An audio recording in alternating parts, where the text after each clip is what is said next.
Okay, welcome back. Almost done with the front end here. Last thing I do, everything's done. Props on, spinners on, mufflers on. Everything's good except the fuel filter.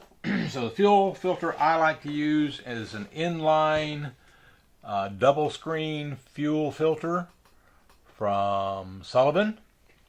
And as you look on the back, it shows you the direction of the fuel flow. So you got to make sure that gets right. And the direction of the fuel flow, as you can see, starts on the fuel goes in the direction of the hump side first. So there's the hump here. So the fuel flow is in that direction. Okay. Nice sharp prop over here. Got to be careful of that. By the way, I'll if you haven't seen my previous videos, when I put the prop on, I usually find a old rag or handkerchief or something, and I cover that, put rubber bands around it so I don't get nicked. So, in fact, I'm going to stop the camera and do that. Hold on a second. Okay, got my protective cover for my prop, so I don't, as I work around here, I don't get nicked. And so what I'm going to do now is trim the end of this blue fuel tubing so it's square, because it's never square. I swear they just rip them apart. Because they're never square at the end.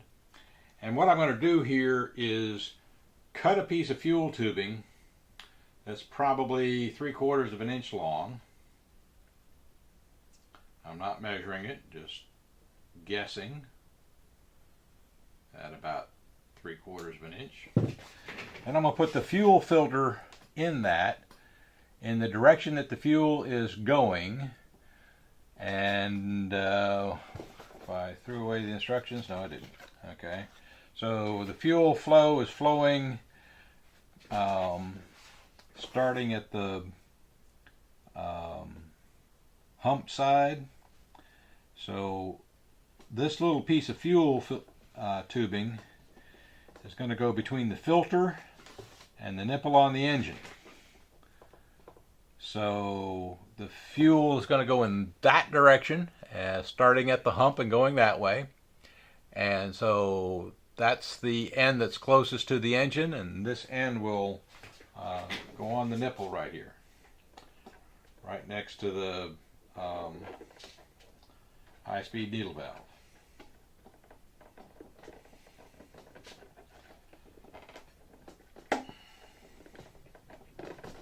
Okay. The other thing I like here is that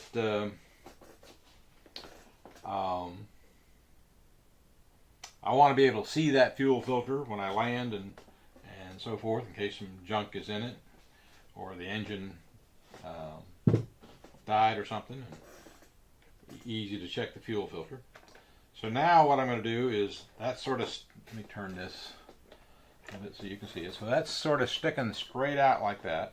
Now I'm going to find out the right place to cut this blue line. We'll mark it with a Sharpie marker, and then we'll figure out where this goes. So probably I'm going to start with it right about there, which might be longer than I need, but I can always cut a little off. Okay. And take my nice sharp channel lock pliers, channel lock cutters, and make a nice straight even cut. Okay. And you put that on the other end of the fuel filter, and then you sort of tuck the whole mess inside the cowl, just like that. Okay. So that there's no sharp turns or curves. And it could be a little shorter, but I don't think I'm going to change it. It's nicely tucked in the cowl. So let me undo this So you can see that it's tucked there in the cowl, but clearly visible and won't be coming out. And it's a gentle curve from the firewall around and up onto the fuel filter, and then the short filter there is enough for me to, when I fill the engine, I'm going to pinch this line here, but I'm not going to pinch it where the nipple is. I can pinch it back here before it goes into the firewall. So I have a nice place to pinch that off, and so when I'm filling it, I pinch this off, pull the agreement out, and fill it. And also I'll take the orange line off and put my overflow tank on. And if, you know, I can also remove this, okay, and watch it fill up.